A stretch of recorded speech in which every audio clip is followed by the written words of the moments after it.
राम सिया राम जय जय राम ही केवल प्रेम प्यारा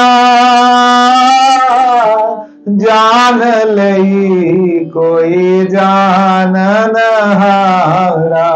राम सिया राम जय जय राम। राम सिया राम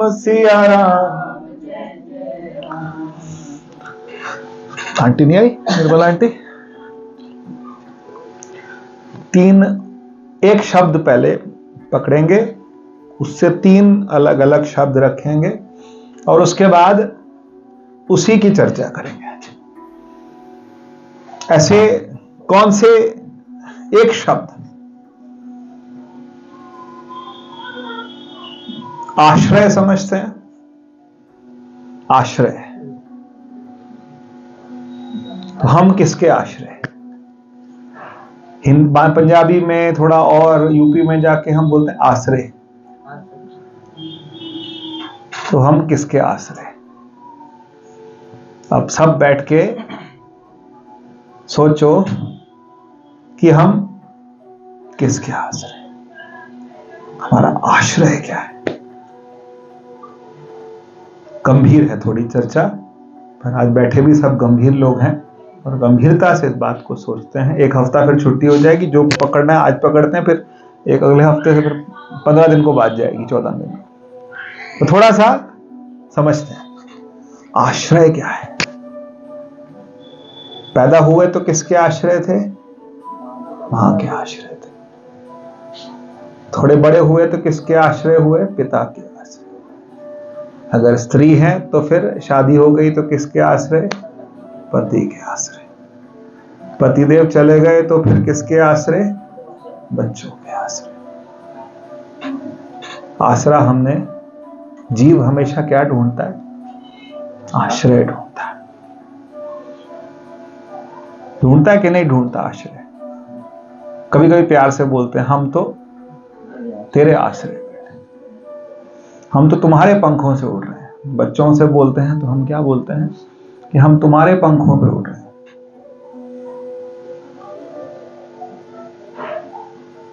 आश्रय हमें निश्चित करना होगा, क्योंकि जो आश्रय हमने निश्चित किए हैं वो आश्रय जो है हमारे हाथ से पकड़े रहेंगे। हमें बोलो, पकड़े रहेंगे हमें? हम आश्रय ढूंढते हैं और हमको आश्रय जो है वो क्या करने? छोड़ने हैं। एक दिन शरीर का भी आश्रय क्या करना पड़ेगा। तो ये आश्रय है, और इसको समझिए ध्यान से कि हम जब किसी के आश्रय बैठे हैं तो आश्रय में हमको क्या है? हम किसको देख रहे हैं? आसरा किसका होना चाहिए? परमात्मा होना चाहिए ना। तो परमात्मा तो हमने देखा नहीं, आश्रय कैसे ले? तो फिर परमात्मा के रूप में हमें सद्गुरु मिले, हम सद्गुरु का आश्रय। पर क्या हम सद्गुरु के पूरे आश्रय हैं, आश्रित हैं? नहीं। उनके साथ भी हमारा प्लस माइनस चलता रहता है, कुछ ना कुछ कैलकुलेट करते रहते हैं हम लोग। फिर एक और गुरु ने एक दी, वस्तु अमोलक दीनी मेरे सतगुरु। सतगुरु ने क्या दिया? नाम दिया। सतगुरु ने मुझको नाम दे दिया। तो फिर नाम के आश्रय, नाम के आश्रय रह सकते हैं कि नहीं? तो आश्रय पकड़िए, और ऐसा आश्रय जो कि अंतिम समय तक और अंतिम समय के बाद भी मेरे साथ रहे। वो आश्रय मुझे वो ढूंढना है। ढूंढना है या मान लिया कैसे भी। आज सुबह पढ़ रहा था मैं, मुझे वो हुक्मनामा बहुत अच्छा लगता है। पूरा तो शायद नहीं होगा, लेकिन शुरुआत और आखिर मुझे उसकी बहुत अच्छी लगती है। दीन दर्द निवार ठाकुर राखे जन की आप। क्या बोल रहा हूं? दीन दर्द निवार ठाकुर राखे जन की आप। और क्या होता है आगे? दीन दर्द निवार ठाकुर राखे जन की आप, और दुख न सके व्याप। और आखिर में पता क्या आता है?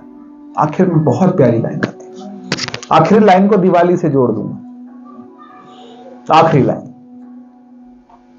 चरण कमल आधार जनका राशि पूंजी एक, ताण माण दीवान साचा नानक की प्रभ टेक। पहली बात कि हम उनके जन हो जाएं, हम परमात्मा के जन हो जाएं। राखे जन की आप, हम उसके अपने हों। हम उसके अपने कब होंगे? जब हम उसको अपना बनाएंगे। हम उसके अपने तब होंगे जब हम उसको अपना बनाएंगे, तभी तो उसके अपने होंगे। हमारी लिस्ट में वो कहां है? बोलो, हमारी लिस्ट में वो कहां है? हमारी लिस्ट में वो पीछे है, इसलिए उसकी लिस्ट में हम भी पीछे हैं। क्या गलत है? बरत तो रहे हैं आपस में, आजकल तो बरतने वाली बात है। अच्छा, दिवाली पे क्या किसकी पूजा करते हैं? राशि पूंजी। राशि मतलब धन, पूंजी मतलब जो सब हमने जीवन भर इकट्ठा किया वो पूंजी है हमारी। और यहां क्या कह रहे हैं? चरण कमल आधार। ये आधार है किसका? जन का।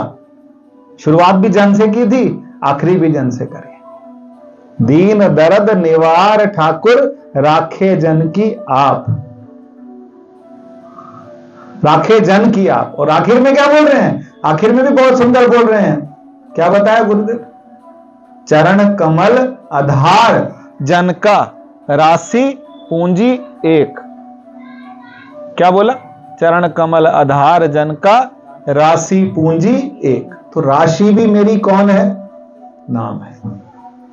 राशि भी मेरी कौन है? वो परमात्मा। पूंजी भी मेरी कौन है? गुरुदेव। है कुछ और कुछ राशि पूंजी अगर आपको लगती है तो ठीक है, लेकिन हमारी एक भक्त की, एक साधक की राशि और पूंजी, पूरी जिंदगी भर तुमने क्या कमाया? तो राशि और पूंजी एक। चरण कमल आधार जन का। आधार कौन है? चरण कमल। मैं आपकी बात किसकी कर रहा था? आश्रय की ना। आश्रय का दूसरा नाम क्या होगा? आधार। आधार का मतलब जिसके आसपास हम हैं, जिसके आले दुआले हम चल रहे हैं, वो कौन है? वो आश्रय है। चरण कमल आधार जन का राशि पूंजी एक। एक राशि है, एक पूंजी है। और वो कौन सी पूंजी है? परमात्मा, उसका नाम। और बताऊं, राशि पूंजी है। मेरी राशि पूंजी कौन है? कि मेरे मन की अवस्था कैसी है। अगर मेरी मन की अवस्था अडोल है, निश्चल है, मेरे मन की अवस्था अडोल है, निश्चल है, कितनी भी परीक्षा आए और मैं अडोल हूं, कितनी भी परीक्षा आए मैं निश्चल हूं, ये मेरी कमाई है। अगर मैं विचलित हो गया तो फिर मेरी कमाई क्या हो गई? तो ये परमात्मा परीक्षा लेता भी है, हम बचते भी हैं। एग्जाम से हर बच्चा बचता है, हम भी बचते हैं कि हे ईश्वर परीक्षा मत लेना, परखना मत। लेकिन ये जीवन ऐसा है जहां हर जगह क्या होता है? परीक्षा है, परखा जाता है आपको, हर जगह आपको परखा जाता है। आप ये मत समझिए कि आपको कहीं नहीं परखा जाता, आपको हर जगह परखा जाता है। बात करते टाइम, लोगों से मिलते टाइम, जाते टाइम, आते टाइम, खाते टाइम, व्यवहार के टाइम, काम करते टाइम, सत्संग में भी। जीवन में आपको क्या जा रहा है? डेली क्या किया जा रहा है? परखा जा रहा है। ये हमारा क्या है? हर दिन कुछ ना कुछ क्या रहता है? एग्जाम रहता है। लेकिन एग्जाम में हमको क्या करना है? फेल होना है? पास कब होंगे? जब हमारे अंदर कुछ होगा। और हमारे अंदर क्या होगा? चरण कमल आधार जन का राशि पूंजी एक, ताण माण दीवान साचा, नानक की प्रभ टेक। नानक की प्रभ टेक, टेक उसी की टेक। अब आपकी टेक किसकी है आप देखो।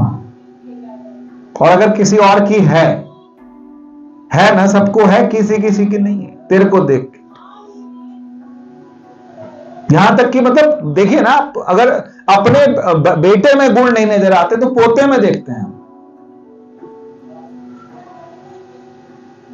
हमको कहीं ना कहीं दिखना है ना गुण, हमको कहीं ना कहीं किसी ना किसी का आश्रय। मनुष्य है, बिना आश्रय के नहीं रह पाता, लेकिन उसको समझाना है कि तूने आश्रय किसका लेना है, नाम का। सब में दूसरे में आश्रय ढूंढता है। और आश्रय किसका होना चाहिए? सूरदास ने किसका आश्रय लिया? किसका आश्रय लिया? दिखता भी तो नहीं था।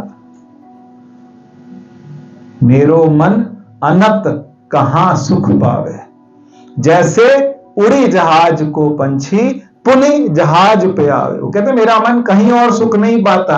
कहां सुख पाता है? जैसे घूम घूम के पहाड़ का पंछी, जो समुद्र में जो पंछी होता है, वो कहां जाएगा? वो जहाज पे रुकेगा। तो कहते मेरा मन घूम घूम घूम के पूरी दुनिया में घूम के दोबारा फिर कहां आ जाता है? अपने ठाकुर के, अपने कृष्ण के चरणों में आ जाता है। तो हमारे को, हम भी सब जगह घूमे घूमे घूमे, लेकिन हमारा आश्रय कौन है? हम उसी के आश्रय बैठे। जहां ले चलोगे वहीं मैं चलूंगा, जहां ले चलोगे वहीं मैं चलूंगा, जहां नाथ रख दोगे, जहां नाथ रख दोगे वहीं मैं रहूंगा, जहां ले चलोगे वहीं मैं चलूंगा, जहां ले चलोगे वहीं मैं चलूं। और बहुत सुंदर कहते हैं, न कोई उल्हाना ना कोई अर्जी, कर लो करा लो जो है तेरी मर्जी, न कोई उल्हाना ना कोई अर्जी, कर लो करा लो जो है तेरी मर्जी, कहना भी होगा तो, कहना भी होगा तो तुम्ही से कहूंगा, जहां ले चलोगे वहीं मैं चलूंगा, जहां ले चलोगे वहीं। कहते कर लो करा लो जो है तेरी मर्जी, जहां रख दिया वहीं मैं रहूंगा। अच्छा, मैं कभी कभी सोचता रहता हूं बैठ के, नंदी बाबा को देखा, ऐसा होना चाहिए भगत, ऐसा होना चाहिए भगत, नंदी जैसा। जहां छोड़ के गए वहीं बैठे। कि डांटते हैं, भगवान को डांटते हैं क्या? जल्दी उठो खाना खा लो, जल्दी उठो चलना है। हम तो डांट देते हैं ना गुरुओं को, आप टाइम से खाना भी नहीं खाते हो, हमें और भी तो काम करने होते हैं। बैठे हम कभी आराम से, आ जाएंगे, कोई बात नहीं, आधा घंटा देर से ही, 20 मिनट देर से ही। नंदी को देखो, हजारों हजारों साल भगवान क्या कर रहे? तपस्या कर रहे, और बैठे हैं बाहर। इतना धीरज, इतना धैर्य, नंदी से ज्यादा कोई धैर्य किसी में होगा? हम तो जाके नंदी के कान में कुछ कुछ बातें कि भगवान उठेंगे तो हमारी बातें, उससे सीखो ना, उनसे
हम निष्काम होंगे तो हम किसके आश्रय हो जाएंगे? परमात्मा के आश्रय। और इतना नाम, इतना नाम, इतना नाम, कुछ नहीं करे तो एक नाम के आश्रय।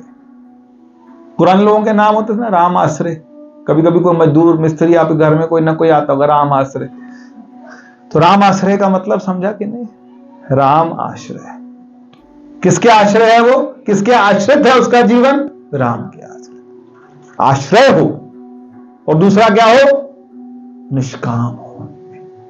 निष्काम का मतलब कि मुझे और जीवन में किसी से कुछ नहीं चाहिए। जो मैं कर्म कर रहा हूं वो किसके? क्या गीता का 4था अध्याय क्या बोलता है? बहुत सुंदर श्लोक आता है। ब्रह्मार्पणम ब्रह्मर्वे ब्रह्म हविर ब्रह्मगनो ब्रह्मणाहुतम ब्रह्मैव तेन गंतव्यो ब्रह्म कर्म समाधि। समझ लेते। गीता ने बड़ा सुंदर बोला। क्या बोला? ब्रह्मार्पणम।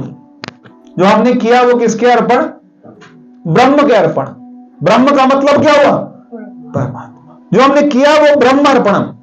ब्रह्मार्पणम ब्रह्मर्वे ब्रह्म हविर। हविर समझते हैं? हविर का मतलब होता है जो हमने आहुति डालते हैं। ब्रह्म हविर।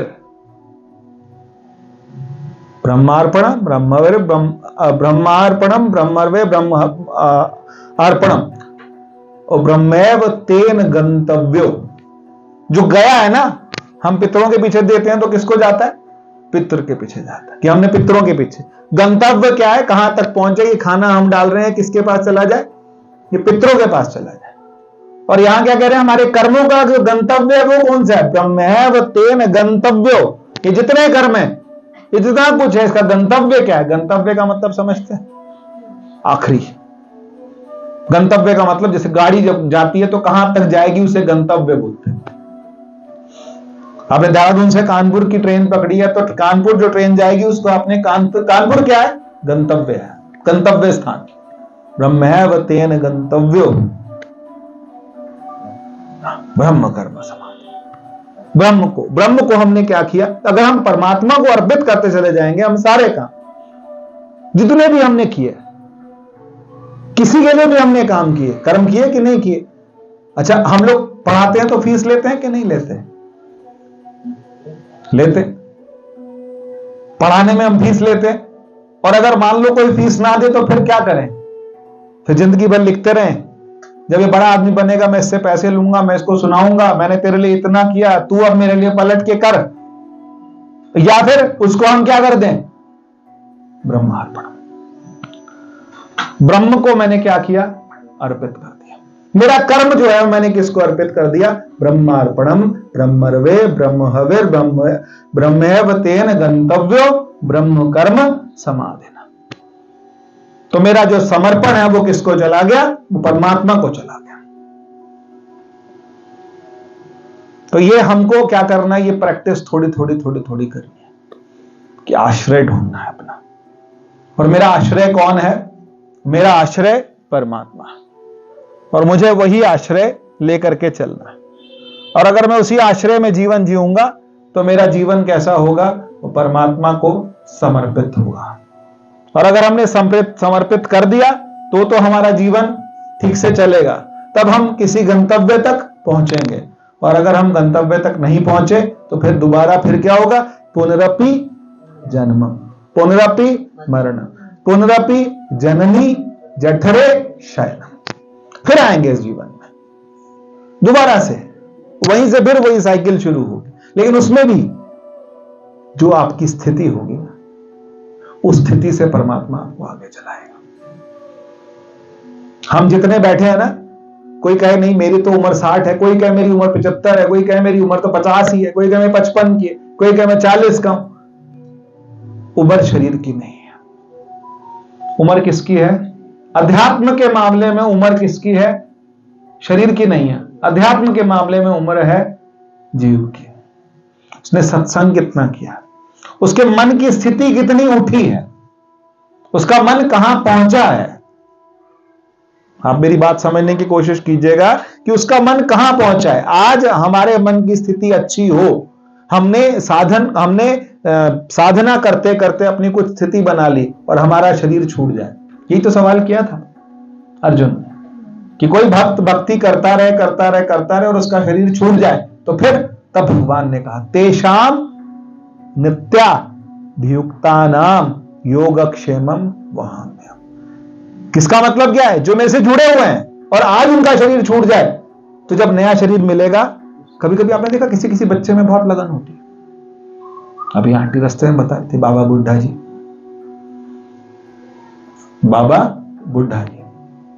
उनका नाम पता है किसने रखा था? बाबा बुड्ढा जी का नाम किसने रखा था? गुरु नानक देव जी। 12 साल का बच्चा था। तो गुरु नानक देव जी से जब बात करने लगे तो कहते हैं ये तो बच्चा तो है पर बुढ़ों जैसी बातें करता है। ये बच्चा है लेकिन बातें कैसी करता है? बुढ़ों जैसी करता है। इसलिए उनका नाम क्या पड़ा? क्योंकि जीव था, दोबारा संसार में आया और संसार से वो तर के चला।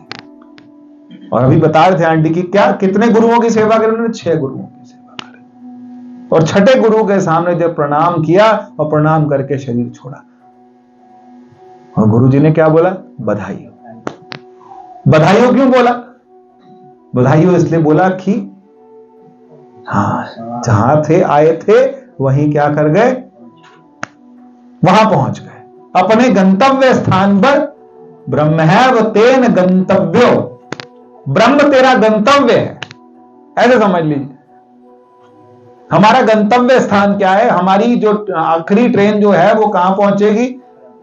ब्रह्म। गंतव्य हमारा ब्रह्म है, चाहे आज, चाहे 10 साल बाद, 20 साल बाद, 10 जन्म बाद, 20 जन्म बाद, लेकिन गंतव्य क्या है? ये थोड़ा सा। और मैंने 3 बातें बोली थी, 2 बोल चुका। पहला आश्चर्य, दूसरा निष्काम। तीनों आप घुमा घुमा के देखना, तीनों एक जगह आ जाएंगे। और तीसरा है अनन्य। अनन्य अनन्य अनन्य का मतलब क्या है? दूसरा कोई। परमात्मा हमारे लिए क्या है? अनन्य है, उसके जैसा और कोई नहीं। कौन से वाले? लक्ष्मी माता, सरस्वती माता, हनुमान जी, कौन से बताओ ना? चेरा वाली माता, कौन? अभी डिसाइड है एक कि नहीं? अभी भी भटक रहे हैं हम लोग। डिसाइड है एक भोले बाबा पक्के हैं, एक कन्हैया पक्का है, एक राम जी पक्के हैं, एक पक्का, और वो मेरे लिए अनन्य है। जब मेरे लिए अनन्य का मतलब क्या है? उसके अलावा मेरा राम से बड़ा और कोई आश्रय, रामा नास्ति परायणम। आप जब कभी वो पढ़ें राम रक्षा स्तोत्र तो आखिर में आता है रामा नास्ति परायणम, राम से बड़ा और कोई आश्रय नहीं है। मैं उन रामचंद्र जी का दास हूं, मेरा चित्त सदैव राम में लीन रहे। हे राम, आप मेरा उद्धार कीजिए। आ रहे हैं दिवाली पे, तब बात कर लेना, जब मन करे तब बात कर लेना। हमारे पे फुर्सत नहीं है कि भगवान पे फुर्सत नहीं, हमारे पे राम से बड़ा और कोई आश्रय, यहीं से चले थे ना, रामा नास्ति, उसके अलावा, राम के अलावा अनन्य हम किसके हो गए? राम के अनन्य हो गए। रामा नास्ति परायणम रामस्य दासो यस्महम रामे चित्त लय सदा भवतु। राम में मेरा चित्त सदा लय हो। लय होने का मतलब समझते?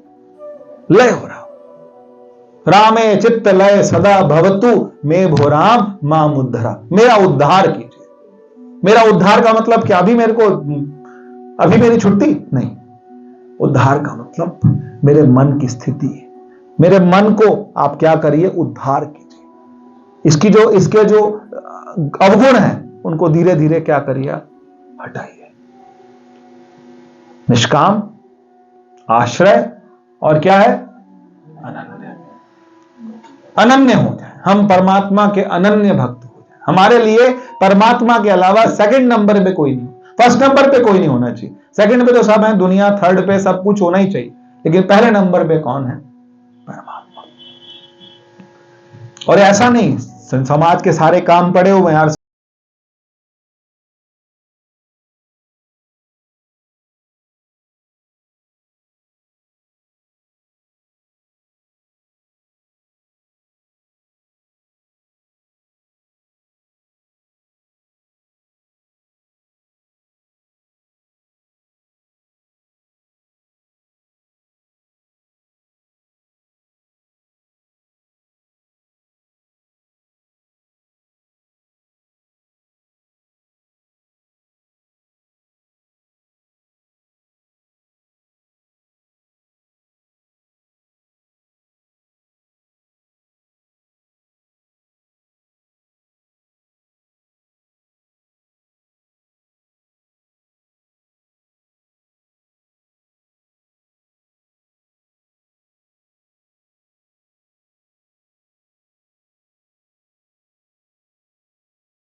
वो क्या लड़की बताएगी मेरा 6 साल से चक्कर चल रहा था, हम कहते हैं हमें तो एक दिन नहीं पता लगा, इतने पक्के तुम निकले, क्या हमें हिंट भी नहीं लगी। तो यही तो बात है कि हमारा अंदर अंदर चलता रहे, मेरी श्वास में राम आए, मेरी श्वास से राम चले।